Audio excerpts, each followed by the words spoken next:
यह कहानी रहीम यार खान नाम के एक छोटे से शहर से शुरू होती है। एक ऐसी जगह जहां तंग गलियां हैं, छोटी दुकानें हैं और एक यूनिवर्सिटी है जो हमेशा एक बेहतर फ्यूचर का दरवाजा लगती थी। इस कहानी के लोग सब जवान औरतें हैं, सिर्फ 18 साल की।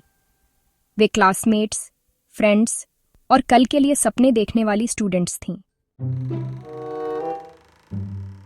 उनके नाम थे अलीशा कुकिया, अरुण जैतोई, मीरा शाह, सना कुरैशी, नादिया बलूच, हिना रियाज, फातिमा लग्घारी, जारा मलिक, राबिया खान और सायरा अब्बासी। पहले तो सब नॉर्मल लग रहा था। यूनिवर्सिटी लाइफ हमेशा की तरह चलती रही। लेक्चर्स, ग्रुप प्रोजेक्ट्स, देर रात तक पढ़ाई और दोस्ती की खुशी। लेकिन एक आदमी था जो चुपचाप उनकी दुनिया में घूमता रहता था। उसका नाम था अलीद उर रहमान। वह अक्सर कैंपस इवेंट्स में वॉलंटियर करता था, क्लासरूम्स के पास मंडराता रहता था और इस तरह बिहेव करता था कि दूसरे उस पर ट्रस्ट करें। उसी ट्रस्ट की वजह से जो आगे हुआ वह इतना दिल तोड़ने वाला था। यह लगभग अदृश्य रूप से शुरू हुआ।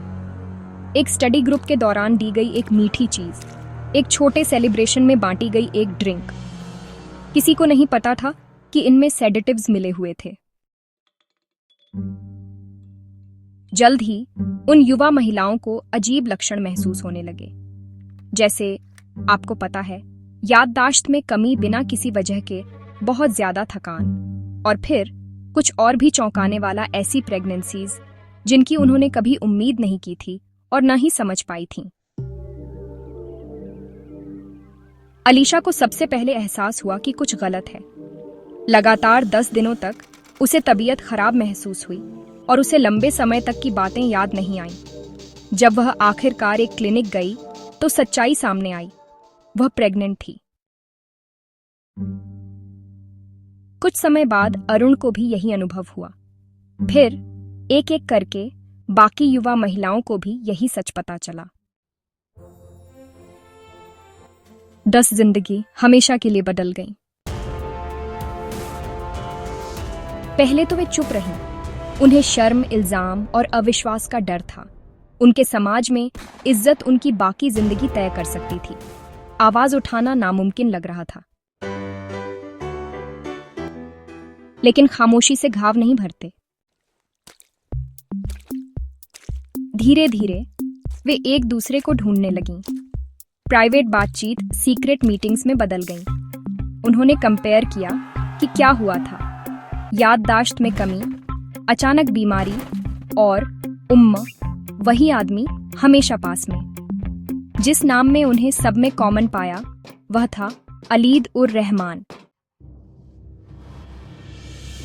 साथ मिलकर उन्होंने एक बहादुरी भरा फैसला लिया। वे हॉस्पिटल गईं, मेडिकल टेस्ट करवाए और सब कुछ डॉक्यूमेंट किया। फिर उन्होंने अथॉरिटीज के पास एक ऑफिशियल रिपोर्ट दर्ज करवाई।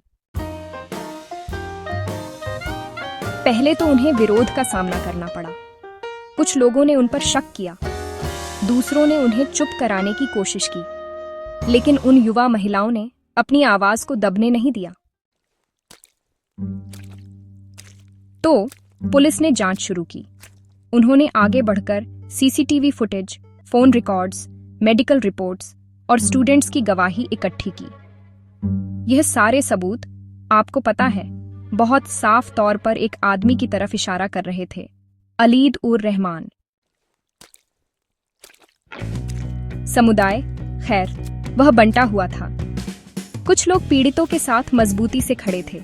उन्हें खाना, हॉस्पिटल जाने के लिए ट्रांसपोर्ट और इमोशनल सपोर्ट दे रहे थे। स्टूडेंट ग्रुप्स ने तो छोटे छोटे जागरण भी आयोजित किए, जिन पर बैनर लगे थे, हमें पीड़ितों पर विश्वास है। लेकिन दूसरी तरफ कुछ लोगों ने गुस्से और इनकार के साथ प्रतिक्रिया दी, यह मानने से इनकार कर दिया कि कोई परिचित व्यक्ति ऐसे काम कर सकता है। इन सब के बावजूद उन युवा महिलाओं ने एक दूसरे को सहारा दिया। वे एक बार अकेली थीं, लेकिन अब साथ मिलकर वे मजबूत थीं। महीनों बाद मामला कोर्ट में गया। कोर्ट में युवा महिलाओं ने गरिमा के साथ गवाही दी। उन्होंने अनावश्यक डिटेल्स शेयर नहीं की, उन्होंने सिर्फ सच बताया। फॉरेंसिक एक्सपर्ट्स ने उनके सिस्टम में पाए गए ड्रग ट्रेसेस को समझाया। सिक्योरिटी फुटेज ने टाइमलाइन की पुष्टि की। सबूत अकाट्य था। आखिर में कोर्ट ने अलीदुर रहमान को कई मामलों में दोषी ठहराया। न्याय हालांकि देरी से मिला, लेकिन आखिरकार मिला। इस फैसले से जो हुआ था वह मिटा नहीं। यह सदमा नहीं मिटा सका और न ही खोए हुए महीनों को वापस ला सका, लेकिन इसने पहचान दी, जवाबदेही दी और आपको पता है, यह आश्वासन दिया कि गलत करने वाले को जिम्मेदार ठहराया गया। उसके बाद यूनिवर्सिटी ने मजबूत सुरक्षा नियम लागू किए। क्लासरूम्स में देर रात तक एक्सेस पर प्रतिबंध, ड्रग फैसिलिटेटेड असॉल्ट पर जागरूकता कार्यक्रम और काउंसलिंग और कानूनी सहायता के साथ पीड़ितों के लिए एक नया सपोर्ट ऑफिस।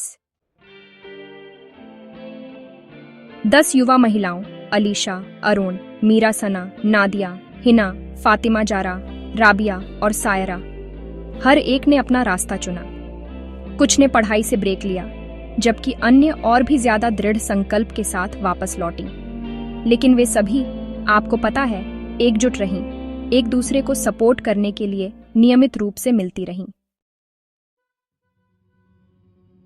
यह कहानी आसान नहीं है।